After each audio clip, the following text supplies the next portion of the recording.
Jaya Radha Madhava Kunja Bihari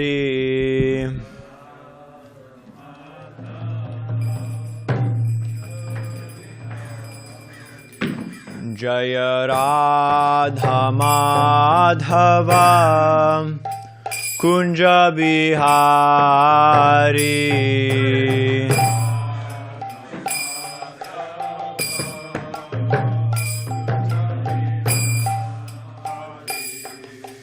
Gopi Jana Vallabha Girivara Dhari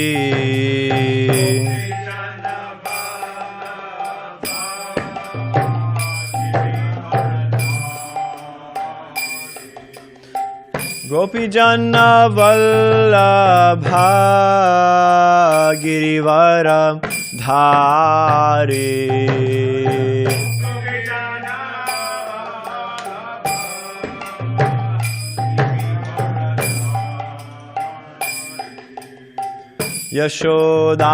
Yashodanandana Braja Jana Ranjana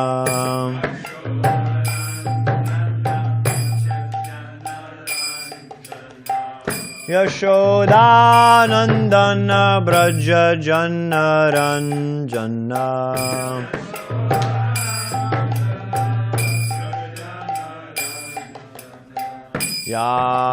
Yamunatira Vanachari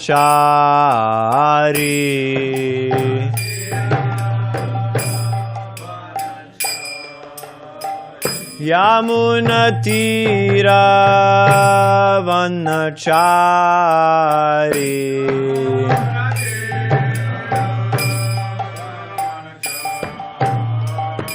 Jaya Radha Madhava Kunja Bihari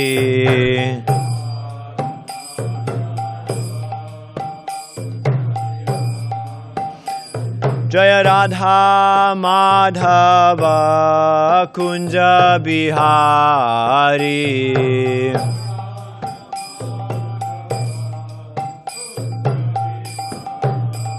Gopi Jana Vallabha Girivaradhari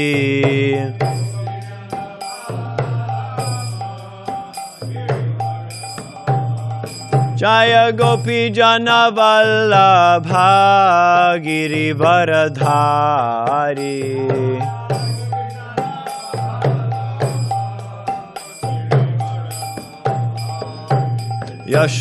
Yashodanandana Braja Jana Ranjana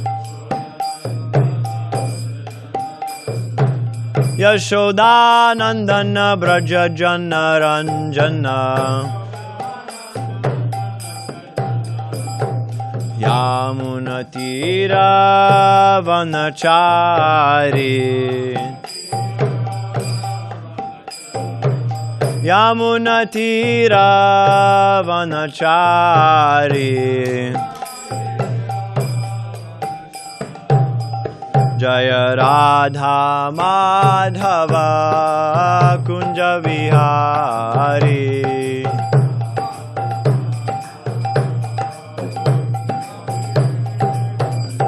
Jaya Radha Madhava Kunja Bihari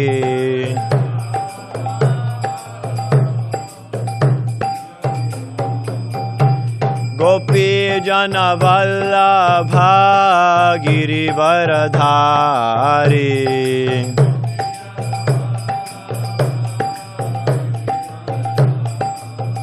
Gopi Jana Vallabha Girivaradhari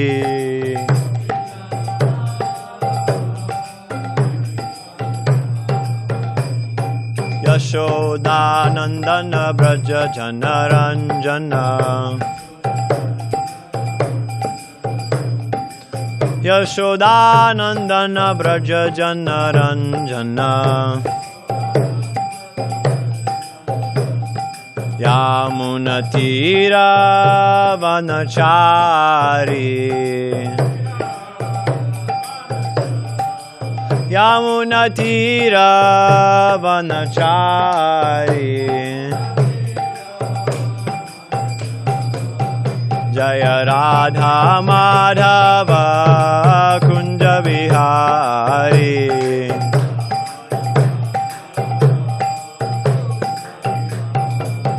Jaya Radha Madhava Kunja Vihari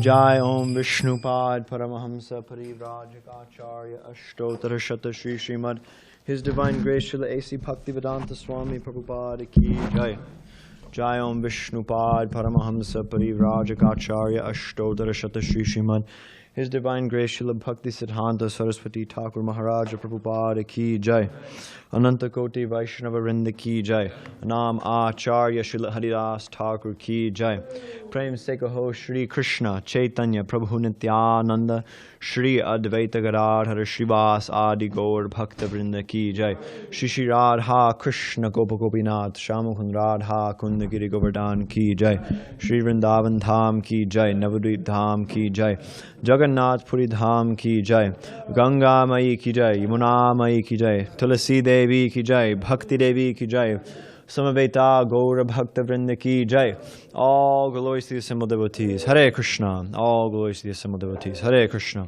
All glories to the assembled devotees Hare Krishna All glories to Shri Shri Guru and Shri Gauranga All glories to Srila Prabhupada Namo Vishnu Padaya Krishna Prasthaya Bhakti Swami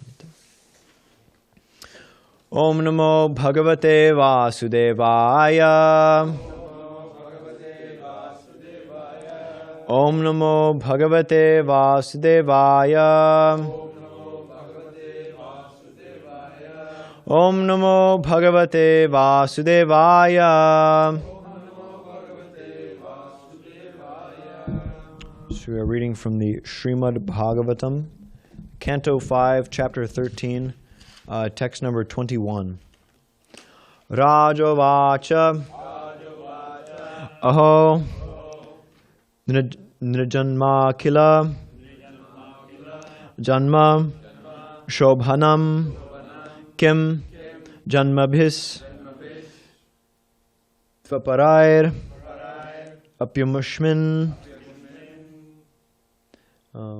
Na Yad Drishikesha Yasha Kritatmanam Mahatmanam Va Prachura Samagama Ra. One little note. The second line, the second word, there's an A after the M. Janma Beast. Kim Janma Beast. There's no A there, so just keep that. Rajovacha Aho Nirjanma Kila Janma Shobhanam Kim Janma Bhistva Parairapyamushmin Nayadrishikesha Yashakritatmanam Mahatmanam Vav Prachura Samagama Rajovacha Aho Nirjanma Kila Janma Shobhanam Kim Janma Bhista Parairapyamushmin Nayadrishikesha Yashakritatmanam Mahatmanam Vav Prachura Samagama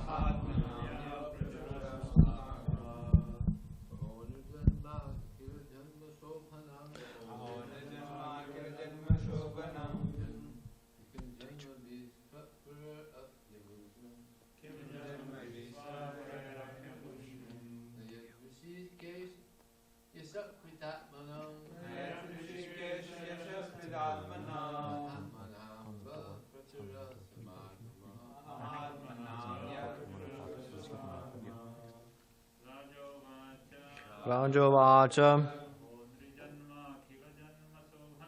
Aho Nirajanma Kila Janma Shobhanam Kim janmabhistaparairapyamushmin. Yadrishikesha yashakritatmanam. Atmanam bhav prachura samagama. Rajovacha.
Anybody on, well, actually, anybody else here? Tyler? Prakash?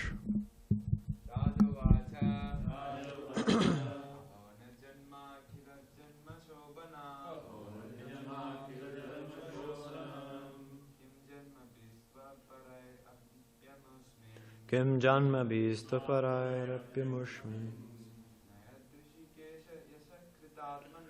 Nayadrishikesha yasakritatmanam. Mahatmanam dav prachura samagamaha. Anybody else here? Anybody on Zoom? Rajovacha. Try. Aho nijanma kila janma shobhanam. Kim janma vistava apare apimushmin. Kim janma bish. Nayadrishikesha yashakritatmanam. Mahatmanam va prachura samagama.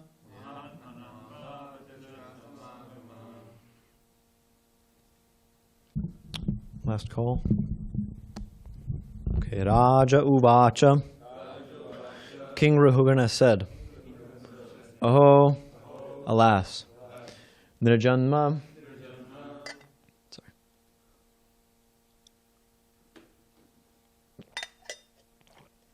You who have taken birth as a human being.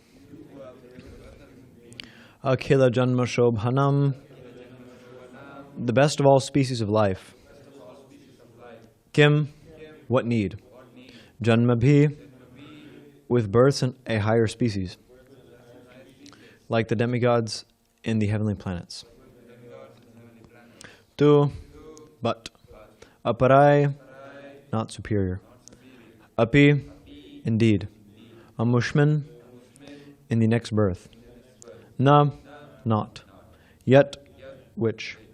Hrishikesha yashaha, by the glories of the Supreme Personality of Godhead, Hrishikesh, the master of all senses. Krita Atmanam, of those whose hearts are purified. Maha Atmanam, who are actually great souls. Ava, of us. Prachura, abundant. Samagama, the association. Translation and commentary by His Divine Grace A.C. Bhaktivedanta Swami Maharaj Prabhupada Ki Jai. King Rahugana said, this birth as a human being is the best of all. Even birth among the demigods and the heavenly planets is not as glorious as birth as a human being on this earth. What is the use of the exalted position of a demigod in the heavenly planets? Due to profuse material comforts, there is no possibility of associating with devotees. Purport. Human birth is a great opportunity for self-realization. One may take birth in a high planetary system among the demigods, but due to the profusion of material comforts, one cannot gain release from material bondage. Even on this earth, those who are very opulent do not generally care to take to Krishna consciousness. An intelligent person actually interested in getting freed from the material clutches must associate with pure devotees. By such association, one can gradually become detached from the material attraction of money and women. Money and women are the basic principles of material attachment. Sri Chaitanya Mahaprabhu therefore advised that those who are actually serious about returning back home, back to Godhead, to give up money and women in order to be fit to enter the kingdom of God. Money and women can be fully utilized in the service of the Lord, and one who can utilize them in this way can be freed from material bondage. Satam prasangan namavirya samvido bhavanti hritkarna rasayana katha. Only in the association of devotees can one relish the glorification of the Supreme Personality of Godhead. Just through a little association with a pure devotee, one can become successful in his journey back to Godhead.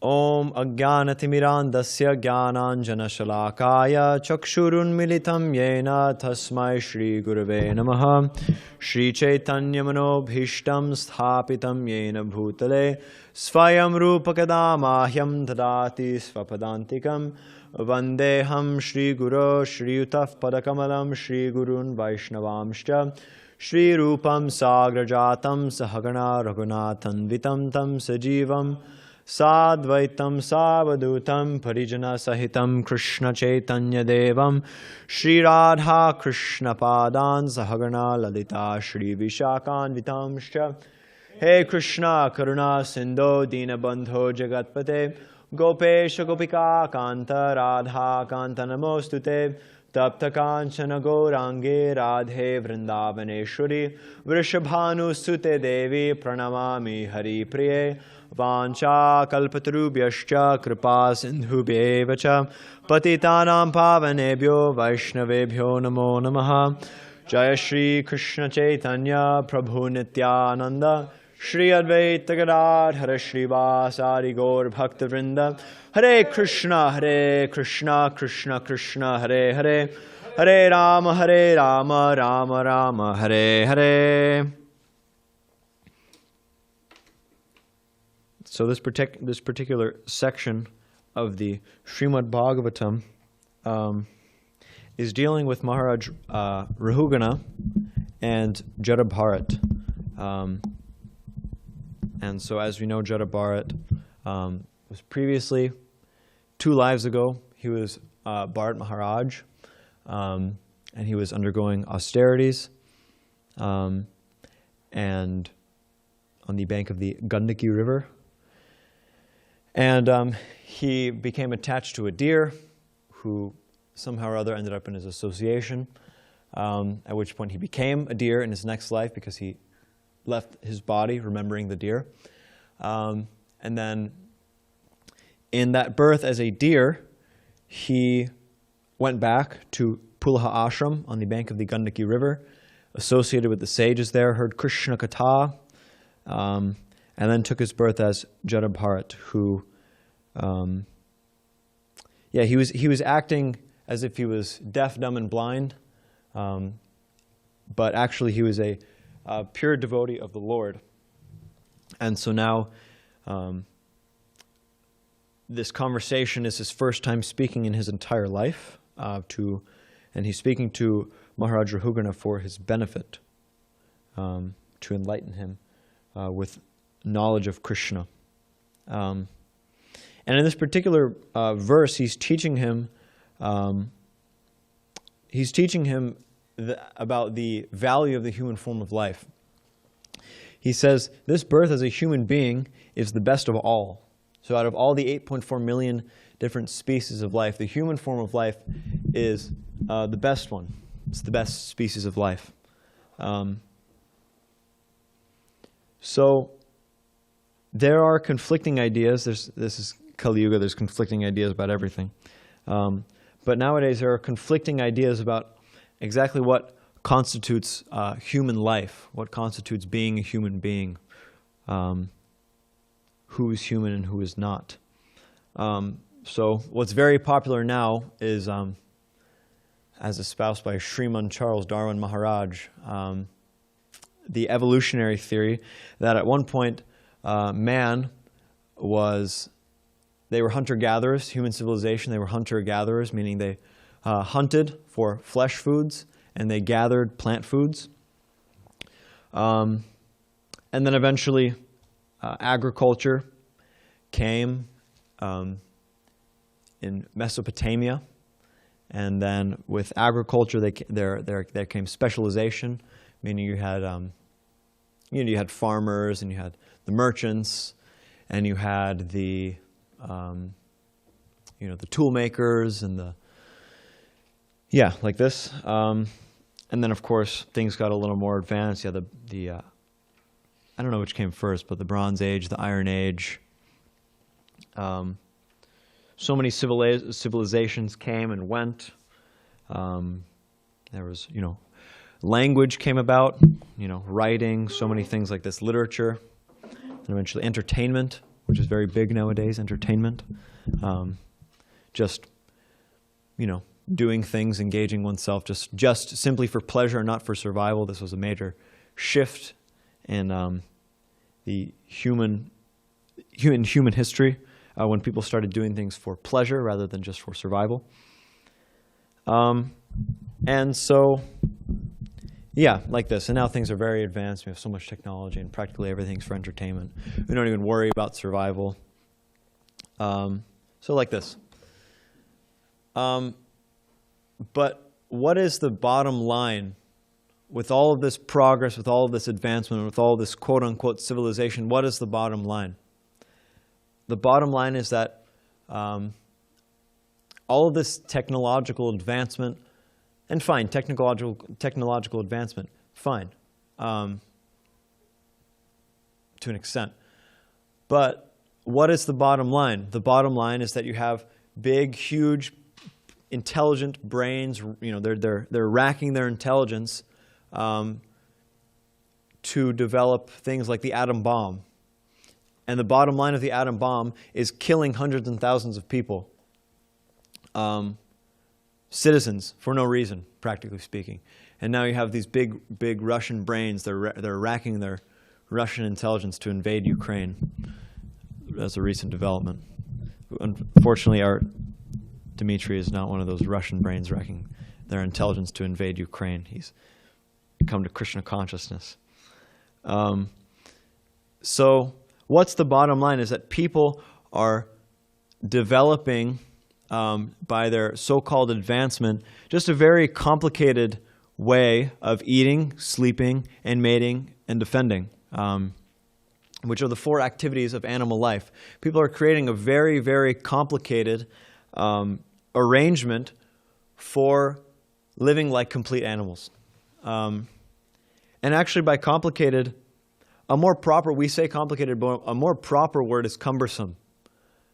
It's very cumbersome and unnecessary, and it just makes things very difficult. Like just in order to get your basic needs for survival, practically speaking, in the civilized parts of the world, you have to go to school for the first 12 years of your life, and then you have to go to school for another 4 years. Actually, it's not the first 12 years. It's actually the first 18 years of your life. It's but 12 grades. And then you have to go to school for another 4 years. And then if you want to live, like relatively comfortably, if you maybe want to have a bed and some salt with your chapatis, and you got to go to school for another 4 years and get your master's. And then like this. And people are just working like complete asses for basically the basic needs of survival. So we've created a very cumbersome and clunky and weighty system for living like hogs and dogs and camels and asses. And this is civilization. This is the human form of life. Ki Jai. And fine, as Vaishnavas, we're not against, our philosophy is not against getting the basic needs for survival. Of course, Sri Chaitanya Mahaprabhu, like in this purport, Sri Chaitanya Mahaprabhu therefore advised that those who are actually serious about returning back to Godhead give up money and women in order to be fit to enter the kingdom of God. We're not against And then the next sentence, Prabhupada says, money and women can be fully utilized in the service of the Lord, and one who can utilize them in this way can become freed from material bondage. And I'm going to extrapolate a little bit money and women to be the basic needs of human life. Of course, that's not necessarily what Mahaprabhu is saying in this quote, but I'm going to extrapolate it a little bit. The basic necessities of life, we're not against them. Of course, everybody in this Krishna conscious movement, everybody in this room has the basic needs for life. They have their bed. They have their, they have some food. They have, water, different things like this. We're not against that. And we're not against technological advancement. We're not against medical science. We're not against, well, some people are, but on the whole, we're not against, medical science, and we're not against, medicine and things like that. These things are all well and good. But to think that they're the all in all, to think that this is the purpose of the human form of life, to make medicines and to save people from disease, that's Maya. That's what we call Maya. That's illusion. To think that that's the purpose of the human form of life. And so people they're focused on making so much advancement in all these different areas, on the pretense of meeting their basic, bodily needs, on surviving in this world. Most people, when they see, like for example, I used to be a vegan activist. I used to be like an animal rights activist. And we would go out on our little Sankirtan, and we'd preach. We'd preach to people, and we'd have these TVs, and we'd show slaughterhouse, footage of slaughterhouse activities. All different places. Oceanside is one place. Oceanside. We were doing Little Italy at one point. Yeah, I think they still do it. I think I've seen them there when I go out on books. I've seen them. No, whoa, precision. See? Yeah, good sized TV. And we'd hold them. Hold them. We'd do other things too, but. Oh yeah. Yeah. Anyway, if we ever go to an Oceanside, you might see. But yeah, and I remember I was talking to one person, because we'd go and we'd preach to them, we wouldn't just leave them with the we'd say you ever seen any footage like this before, and how does this make you feel? And I remember one guy, and it just really boiled my blood, because the guy was just so arrogant and just stupid. So this guy, he comes up, and you could tell, by the way he spoke, he thought he was very intelligent, and he came up and he was looking at the TV just kind of like this, just watching the footage, and it was cows getting their head cut off or whatever. And then I said, I said something like, have you ever seen something like this before? Or, something like that. And he said, yeah, I think I've seen something like this before. Yeah. And I said, well, how does it make you feel? What do you think? He said, well, it just looks like, mass food production to me, And I was like, what are you? It was and there's also sound. There's sound to the footage, so you can hear the animals basically screaming in pain. It's really graphic. It's really intense to watch. And this guy is so callous and dull-headed that it's just, it just looks like mass food production to me. So that's human life nowadays. Is that you can basically have genocide of animals. It's something like 75 million animals. Or sorry. Yeah, I think it's something no, it's more than that. It's more than that. I think if you count fish, it's 56 billion animals every year slaughtered just for the satisfaction of the tongues of these complete demons. And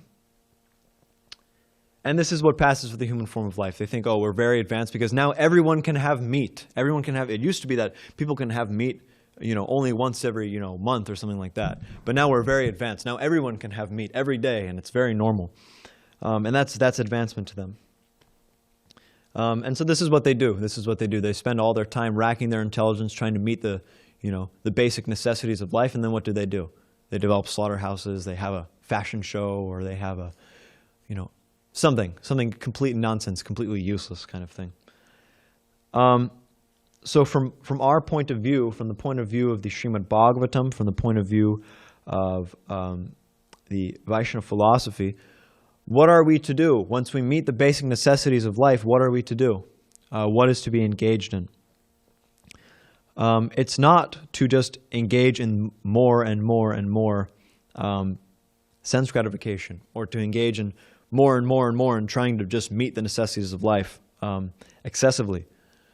The purpose of this technological advancement, the purpose of meeting these necessities of life, is to come to the point of philosophy, where we can understand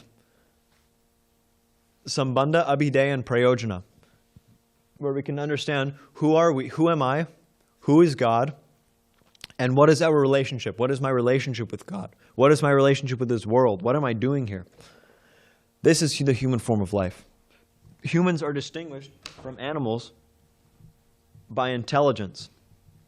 We have the intelligence to understand higher topics. Animals have no ability to understand. Like, for example, they try to teach animals language, like monkeys. They try to teach monkeys language. They got somewhere. Like, they could have like a gorilla. There was this one famous, Coco the gorilla. I forgot this lady's name. She's like she's a big monkey. She will be in her next life. But she like trained gorillas, and she had this famous gorilla, Coco the gorilla, and they taught him sign language, basic, very basic. Like, he could, there was a sign for banana, and there was a sign for want, and you could go banana, banana, banana, want, want, want, and the monkey wants the banana. So they taught like that. Monkeys how to speak, but it never occurred at any point to the monkeys grammar. You can't teach a monkey grammar. That's impossible. But a 2-year-old child who doesn't know anything about language, just by hearing other people speak, it can know what sounds to make. It can figure out grammar. It can completely learn a language just by hearing it, just by hearing other people speak it for a sufficient amount of time. But animals can't do this. Monkeys, which are the most intelligent animals, can't do this. So this is what distinguishes the human form of life from animal life, is that there's intelligence. There's some ability to understand something higher. There's consciousness, in the sense that we understand that we exist. We understand that I am a conscious living entity and that I am in this body. We have the ability to understand that. And so what then is the purpose of this intelligence? What then is the purpose of this ability to understand philosophy and to understand the purpose of our life and what we're doing here, to understand metaphysical topics, if we're just squandering it on our bestial propensities? Why are we? What's the use of the intelligence given in the human form of life if we're going to squander it on trying to arrange for sexual satisfaction or satisfaction of the tongue, belly, and genitals? What's the point? The animals get to do that too, and they're much happier, actually. You don't see a pig, you have like pigs, they're rolling around in the mud and they're eating all kinds of disgusting stuff and they're having sex with whoever, whatever pig, other pig, and they're very happy. They don't have to worry about paying their mortgage or paying their income taxes or whatnot. They don't have to worry about all that. They just live like animals, and that's it. They don't have this whole cumbersome arrangement to engage in it in a very sophisticated way. It's not very polished. It's rather to the point. And so the human form of life, it's meant to be used for understanding this, for understanding what are we doing here. Why am I suffering? What's the point? What am I supposed to be doing? Like Prabhupada says, the first line of this purport is one of Prabhupada's there's some purports where Prabhupada just has these amazing, the first sentence is just like boom, and this is one of them. The human birth is a great opportunity for self-realization. Very succinct, very nice sentence. So there's so much education nowadays. People are being educated in so many different subjects. But practically the education is just like my spiritual master, His Holiness Bhakti Swami Maharaj, he has a lecture called "Education to Make Children Demons," and this is what education is nowadays. It's education to make children demons, to make children atheistic, and to make them believe that the point of their life is just to be complete animals. And so real education, education about what we're supposed to be doing, what our relationship with God is, who is God, what's His name, what does He do, what are His likes, what are His dislikes, what is His abode like, who are His associates, all of these different things. To have a complete idea of God, not just as somebody who provides our daily bread, or for somebody like Bajrang Swami says, the great Amazon in the sky, as if God is a participant in our sense gratification.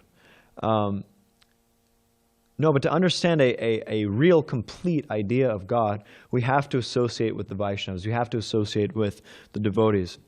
And Prabhupada says in this purport, an intelligent person actually interested in getting freed from the material clutches must associate with the pure devotees. By such association, one can gradually become detached from the material attraction of money and women. There's a verse, Lava Matra Sadhu Sangha Sarva Siddhi Hoy, that just by one moment's association with a pure devotee, one can attain all perfections. All perfections means pure devotion to the Supreme Personality of Godhead, Krishna. And so Maharaj Rahugana is an amazing example, actually, of one who properly associated with a pure devotee.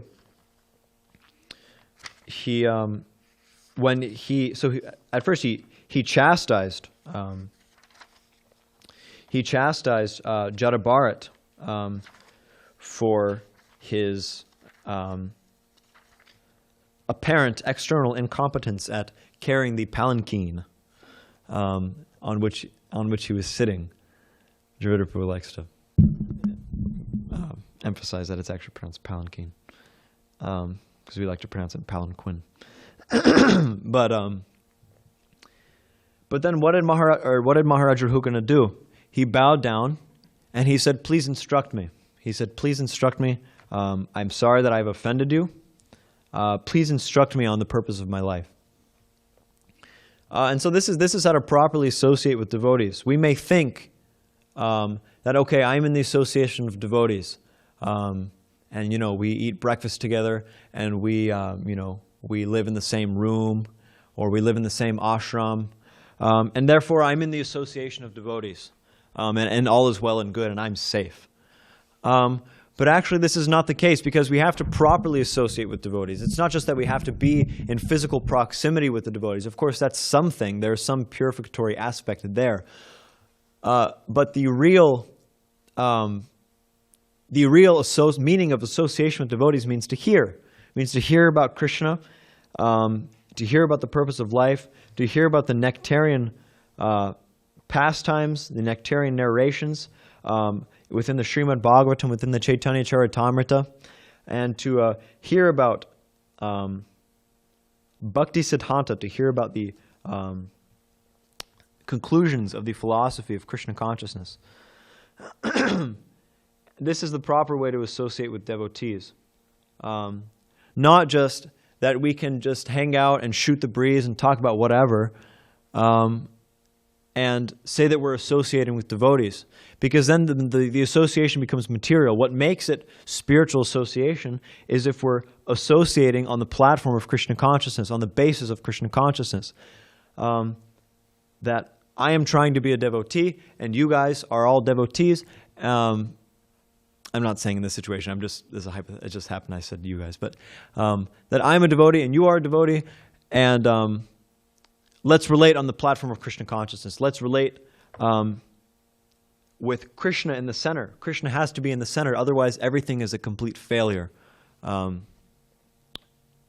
actually our endeavors in Krishna consciousness, if we don't have Krishna in the center, whatever we do, it's Shrama Eva Hi Kevalam. It's a complete waste of time, actually. If we don't have Krishna in the center of everything that we do, we're just wasting our time. We're just flapping around in the material world on the pretense of endeavoring in Krishna consciousness.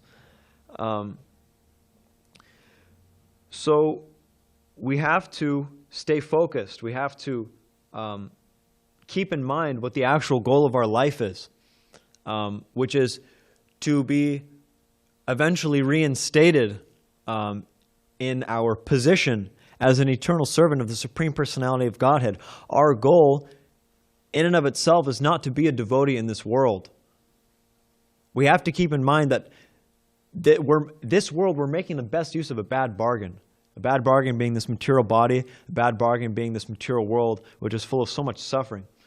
Being a devotee in this world means that we're making the best use of this bad situation that we're in.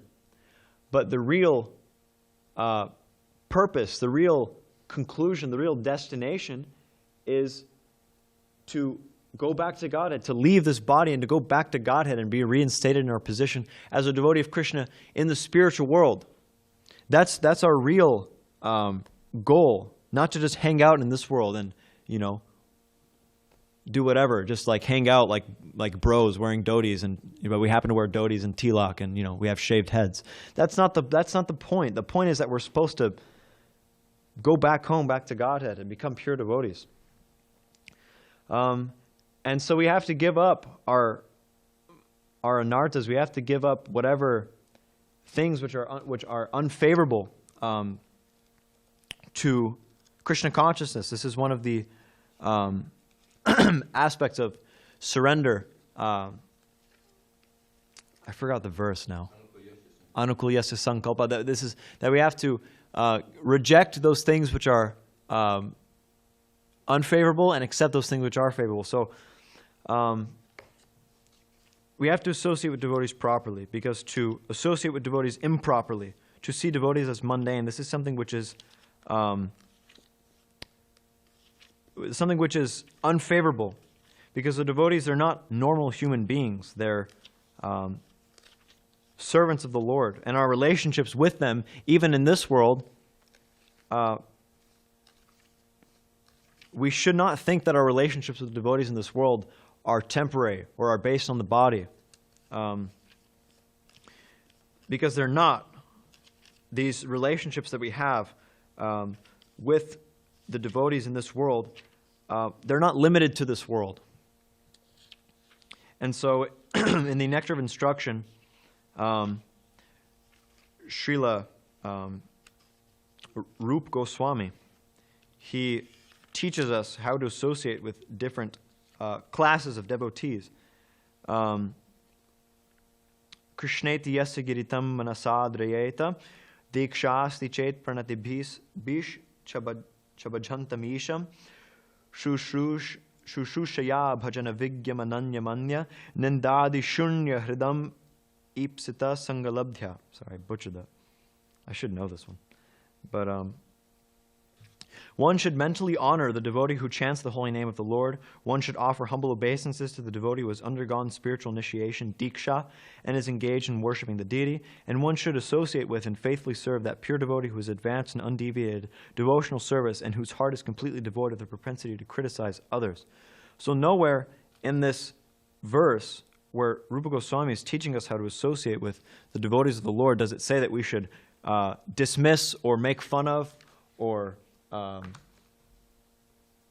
offend or insult the Vaishnavas. In fact, even one who chants the holy name of the Lord even once should be mentally honored, at least mentally honored. So we shouldn't take for granted the association of devotees. We shouldn't see them as just anyone, even if they may be following a lower standard, or even if they may be following even if they may be junior to us, or whatever the case is, that they're engaged in the service of Krishna, and they should be honored. They should be given all praise, because it's such an amazing thing that anybody comes to Krishna consciousness in Kali Yuga, especially coming from this society. I mean, I can speak for myself. I mean, growing up, I was exposed to just so much garbage. I mean, just so much disgusting. I mean, pornography is available to anybody practically who has a little bit of intelligence and can press the right buttons on a phone. I mean,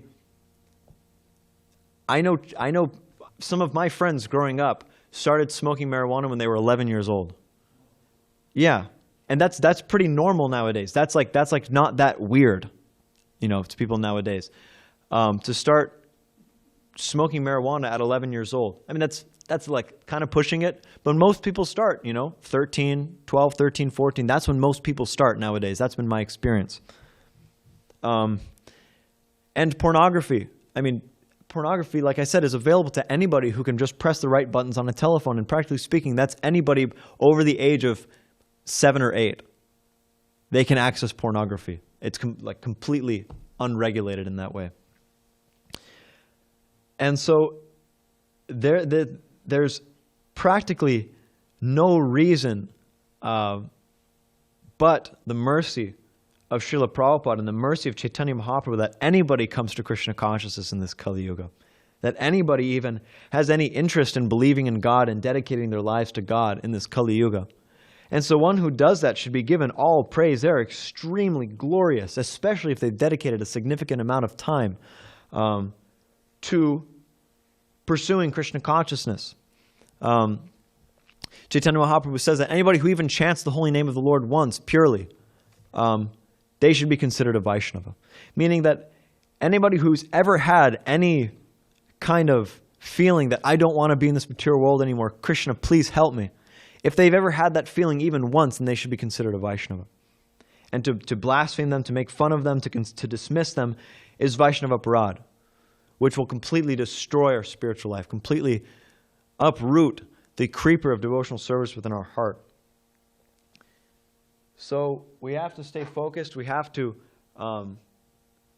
associate with devotees for the proper reasons and give them the proper respect. And in this way, we'll be able to understand what the purpose of our life is and to be able to achieve pure devotional service to Krishna. And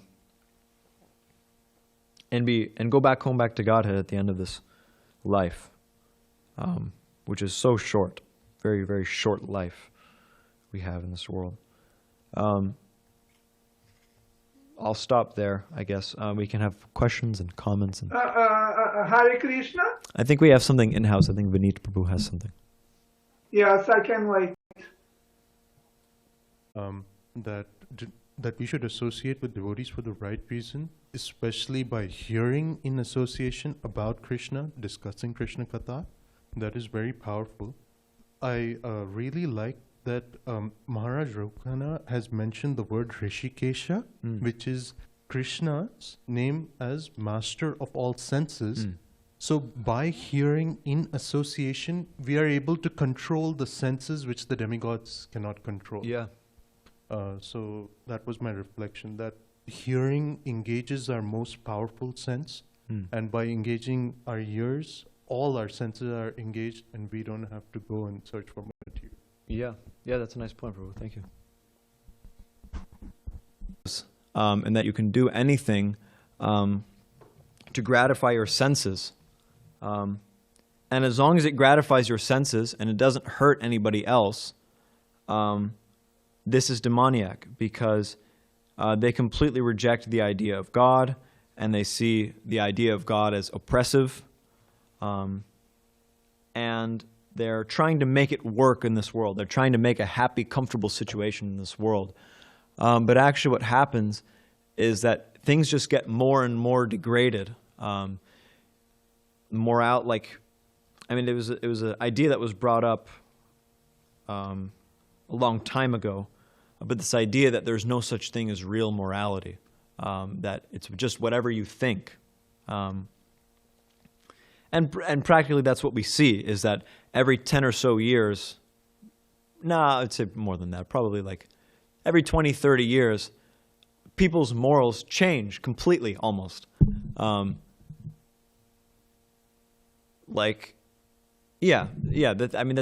can be very easily seen. So really they have no idea what they're doing. They have no idea what they actually think about life, and they have no idea what they're doing.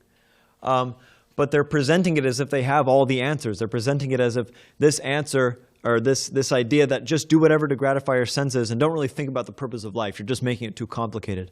That they're presenting it as if this is their very intelligent conclusion, and this is what you're supposed to be doing, and this is very logical and very philosophical.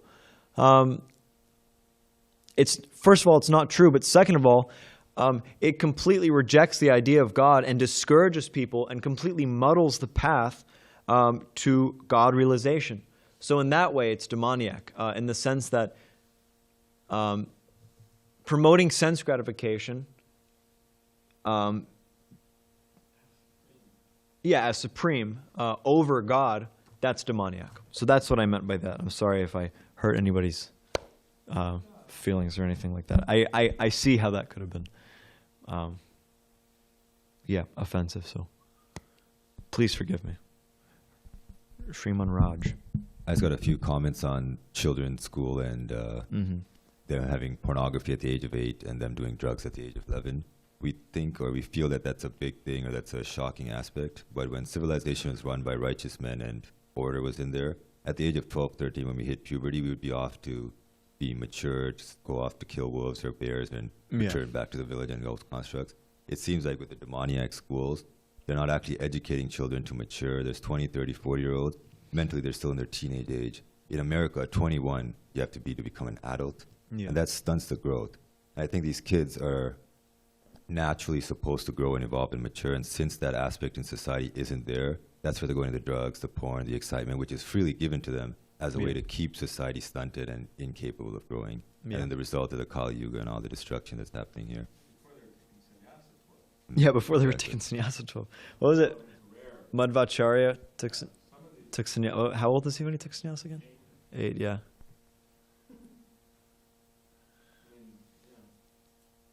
Yeah. Chaitanya Mahaprabhu took sannyasa at 24. Jayapataka Maharaj took sannyasa. How old was Jayapataka Maharaj when he took sannyasa? 21. Yeah. So.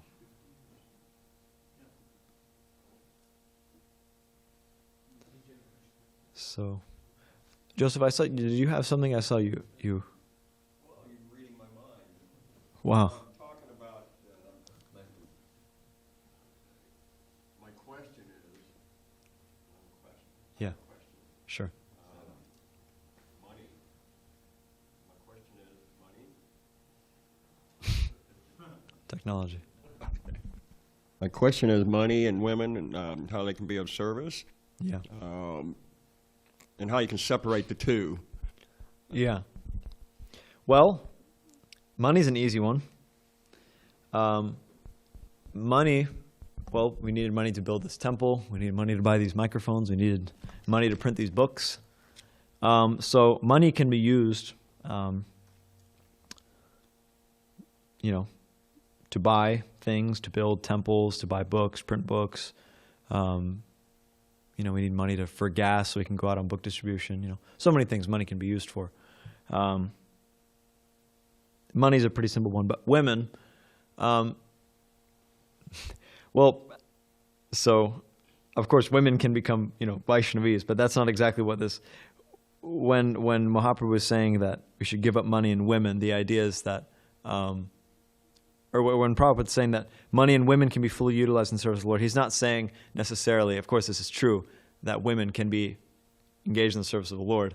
But what he's saying is that sex desire, practically is what he's talking about, is sex desire. Money and our desire for the opposite sex can be fully utilized in the service of the Lord. So the Grihastha ashram, meaning you have devotees who they don't live in the temple, they're married, they have family life, they have children. And then within that relationship of the husband and wife, it's centered around Krishna. And so they serve Krishna together. And it's an arrangement which is a concession for people who don't necessarily want to fully renounce the world. And you can be fully renounced within the Grihastha ashram in the sense that, and you're meant to be detached. You're meant to be detached from the family, not that, you stay within family life or, to right up till the end. That's the Vedic conception. But anyway, yeah, the idea is that you make your family situation, your relationship with your wife, your relationship with your children, a way to make spiritual advancement. So, does that satisfy? Okay. Tyler. Do I have a question? Yeah, I do. At the end, you talked about Vaishnava Aparad and the dangers of it. Can you just expand a little bit more upon that in terms of the kind of the direction you were going? Yeah, well,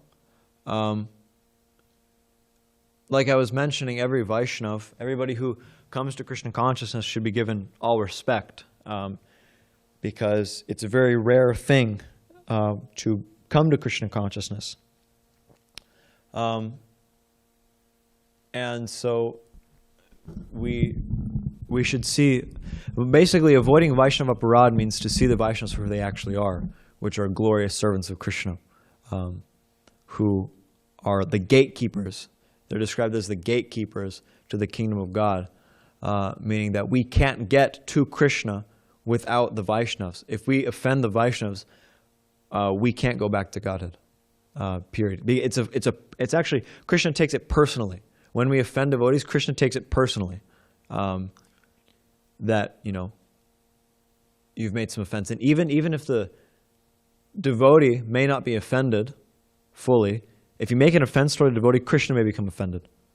And actually he does. He actually does become offended. So it's so dangerous. It's such a sticky situation. And so the solution is that one should apologize to the devotee, offer obeisances, and pray to Krishna that you may be relieved from the offense and from the offensive mentality, and be able to properly see. And especially in regards to our preaching, I meant to mention this in the class, but this is kind of somewhat of a lead-in. Especially in regards to our preaching, I mean, we may preach so much, and we may bring so many people to the temple, but if they see that we're just hanging around like bros, and, shooting the breeze and, whatever, and when we're being mean to each other and insulting, how does it look? They come and they're looking for spiritual association, and do they find it? That's the question to ask. So Vaishnava Aparad is very dangerous. It's a very sticky situation, and it hurts everyone. It hurts your own spiritual life. It hurts the devotee that you've offended. Hurts everybody who sees it. Everybody who hears about it. Hurts Krishna. Hurts the spirit. It just hurts. It's just bad. It's the whole thing is bad, and it comes from, it's not coming from a place that, like if you offend a devotee, if you make yourself I'm such a big person, and I make myself bigger than this devotee and I push him down. There's no, what kind of happiness is there in that situation? Obviously you're doing it to look for some kind of sense gratification, to look for some kind of, feeling that I'm better and that I'm good. And, but what kind of happiness is that? What kind of happiness is that I'm offending a devotee and I'm trying to make a devotee feel lesser than me, so that I can just dominate him or something like that. It's actually just suffering, through and through. It's just suffering. So, yeah. And about it destroying our creeper, the mechanism or result of that? Well, yeah, because Krishna becomes personally offended. Yeah, it's described in the Chaitanya Charitamrita that it's hatimata, it's the mad elephant defense. So you have this garden within your heart, you're cultivating this garden, this bhakti creeper, and then it's like letting a mad elephant into the garden just completely destroys the whole thing. So Krishna's not obliged to give us Krishna prema. It's not like I chant Hare Krishna, and then Krishna's absolutely obliged to give me Krishna prema and take me back to Godhead. That's not how it works.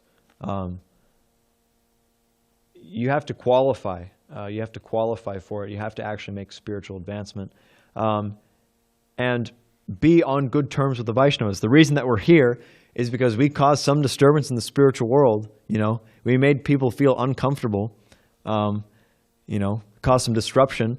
And so he said, okay, fine, if you want to be God, go try to lord it over the material energy.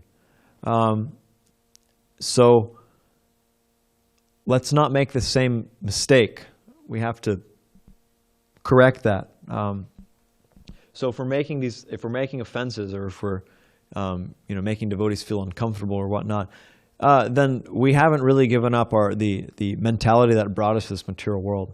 And so then what obligation does Krishna have to let us into the spiritual world?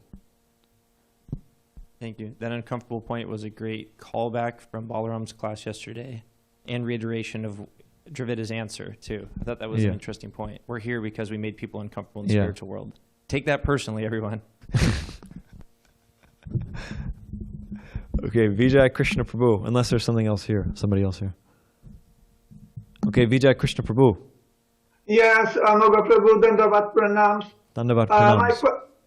Thank you very much. You're very kind. My question is, if, and I quote from the translation, quote, due to profuse material comforts, there is no possibility of associating with devotees, unquote. My question is, how far can I go related to live my devotional life in a comfortable way?